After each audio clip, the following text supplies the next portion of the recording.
네, 여기는 제이픽입니다. 오늘은 12월 25일 크리스마스에 촬영하고 있고요. 연말이 지나기 전에 하나 영상을 올리고 싶어서 이렇게 찾아왔습니다. 바로 올해의 책 코너로 이렇게 찾아와 봤습니다. 제발 이 영상이 연말 안에는 나가길 원하는데요. 올해의 책, 제가 읽었던 책들 중에서 픽션, 넌픽션 다 포함해서 정말 좋았던 책들을 한번 리스트업해서 소개하려고 합니다. 제가 올해 읽었던 약간 최고의 저만의 픽, 제이픽, 저만의 픽을 한번 소개해 보도록 하겠습니다. 그런데 제가 지금 약간 두 집에 다 책들이 나눠져 있거든요. 지금 여기서 소개할 책은 부모님 집에 있는 책들이기 때문에 아마 한 편을 더 찍을 수도 있습니다. 우선은 올해 읽은 책 중에서 부모님 집에 있는 책들을 한번 소개해 보도록 하겠습니다. 첫 번째로 소개하고 싶은 바로 최은영 작가님의 밝은 밤입니다. 이 책은 올해 여름에 나왔고요. 지금은 커버가 바뀌어서 구입하실 수 있습니다. 표지도 너무 좋고요. 약간 에메랄드 파스텔 색깔 톤의 바다가 이렇게 있는데 소설의 배경의 내용하고도 당연히 이어집니다. 아주 축약해서 얘기하면 이 안에는 4대에 걸친 목의 이야기를 담아내고 있어요. 그래서 각 여성들이 약간 일제시대부터 6.25, 그 다음에 근현대, 현대에 이르기까지 어떤 삶을 살았나 개인의 이야기를 쭉 추적하면서 역사적인 이야기들을 함께 엮어냈는데요. 저는 읽는데 약간 토지 느낌도 살짝 들고 정말 역사적인 부분과 개인서사 두 부분 모두에서 감동을 주었습니다. 그 할머니와 손녀와의 대화가 저 너무 좋아가지고 저도 할머니와의 대화가 떠오르기도 했고, 물론 우리가 세대 간의 차이도 있고 환경도 다르지만 그 안에 있었던 사랑에 대한 이야기, 관계, 그 다음에 갈등, 그 다음에 버티는 생존에 대한 이야기들이 엮어져 있는데 중요한 건 이게 되게 아름답게 묘사가 되어서 정말 올해의 최고의 제가 읽은 소설로 제가 픽해봤습니다. 약간 저희한테는 느낌이 그 고래, 천명관 작가님이 쓰신 고래의 느낌도 났어요. 근데 고래는 약간 고어하고 하드했다면 최은영 작가님의 밝은 밤은 그거와 약간 정반대지만 그럼에도 불구하고 그런 목의 이야기를 정말 아름답게 표현했기 때문에 정말 올해의 소설로 제가 한번 픽해봤습니다. 문학동네에서 나온 최은영 작가님의 밝은 밤이었습니다. 두 번째로 소개하고 싶은 책은 올해의 그림책입니다. 사실 이 책 말고 이 책이 강력한 우승 후보였습니다. 긴긴 밤. 이 그림책도 너무 전 좋았고 이것도 많이 선물했는데요. 이상하게 저한테 약간 더 울림이 있고 긴 여운이 있는 책은 다른 책이었습니다. 바로 이 책이었습니다. 나는 강물처럼 말해요 라는 그림책입니다. 이 그림체가 너무 아름다웠어요. 이 아이가 이렇게 하반신은 물에 들어가 있고 물을 바라보는 이런 그림이 있는데요. 제가 너무 마음에 들어서 이게 아마 굿즈로 포스터 같은 게 있어서 그걸 집에 붙여놓을 정도로 그림에도 마음에 들었고, 이 안에 담긴 이 아이가 말 더듬는 것 때문에 생긴 어려움들과 아빠와의 대화, 그 아빠가 그 아이를 위로하고 격려하고 싶어서 데려간 강에서 그 아이의 독백으로 이루어진 동화책인데요. 그림체도 좋았지만 그 내용들이 나는 강물처럼 말해요 라는 내용이 약간 진한 감동을 주어서 저는 이 책이 계속 남았습니다. 나는 강물처럼 말해요. 그 부분이 자꾸 울림이 되어서 이 책을 올해의 그림책으로 한번 선정해 봤습니다. 나는 강물처럼 말해요 였습니다. 앞에서는 올해의 소설 하나, 올해의 그림책도 하나였는데 에세이는 제가 워낙 좀 많이 봐가지고 두 권을 골라와 봤습니다. 첫 번째 올해의 에세이는요, 쓰지 못한 단 하나의 오프닝, 이은혜 작가님의 에세이입니다.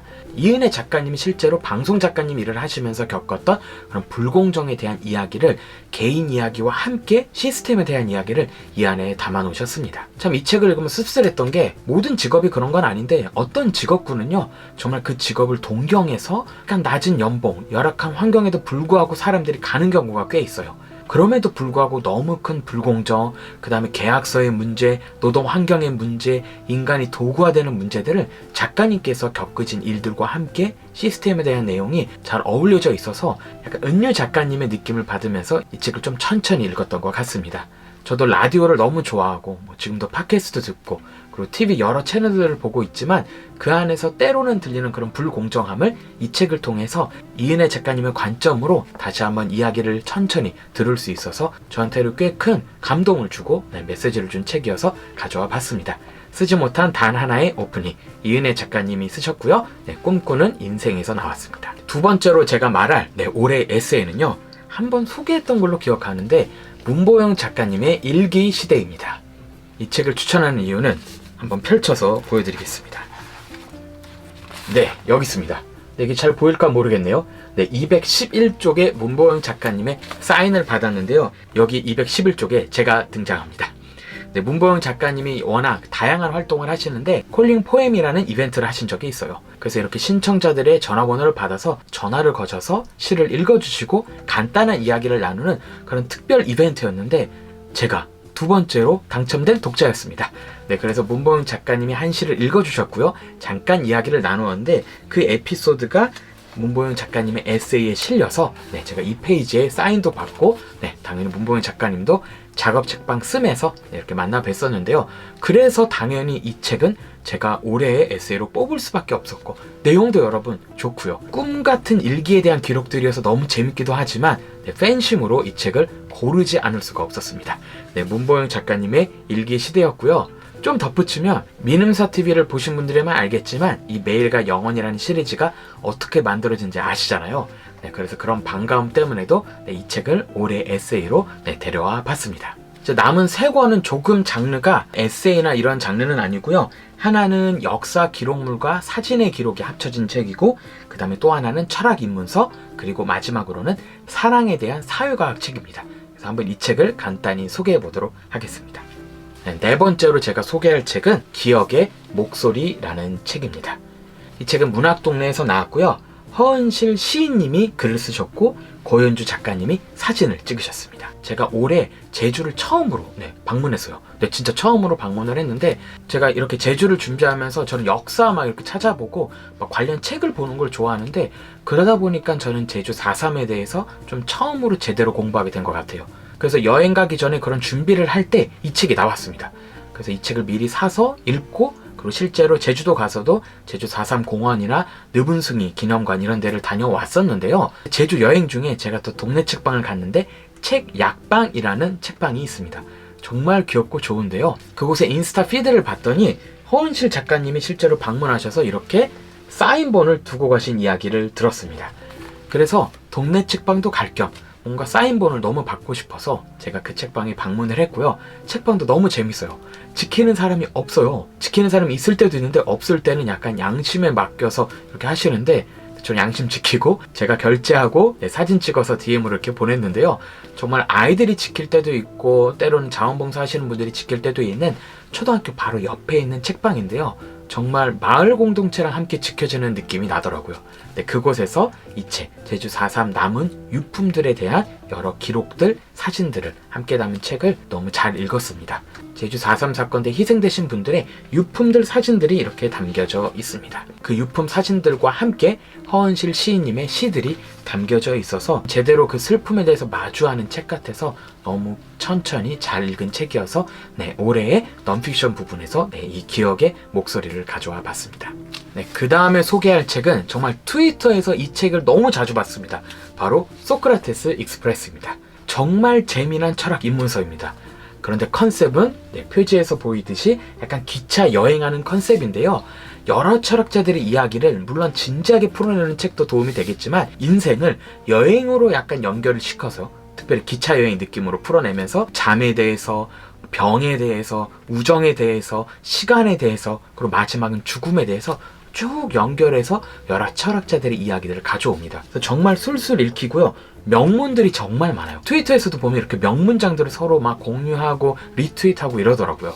이 책이 처음 나왔을 때부터 읽기 시작했지만 트위터 보면서 정도까지 할 수 있었던 책인데 지식 습득도 하고 싶다 라는 분들에겐 이 책이 딱 맞아치면서 여행, 철학, 인생 그리고 가벼운 에세이 느낌이 만나면서 오랜만에 읽은 철학 입문서여서 올해 넌픽션 부분에서 가져와 봤습니다. 소크라테스 익스프레스입니다. 마지막으로 소개할 책은 저의 연애와 결혼에 영향을 엄청 끼친 책입니다. 사랑은 왜 끝나나? 라는 책입니다.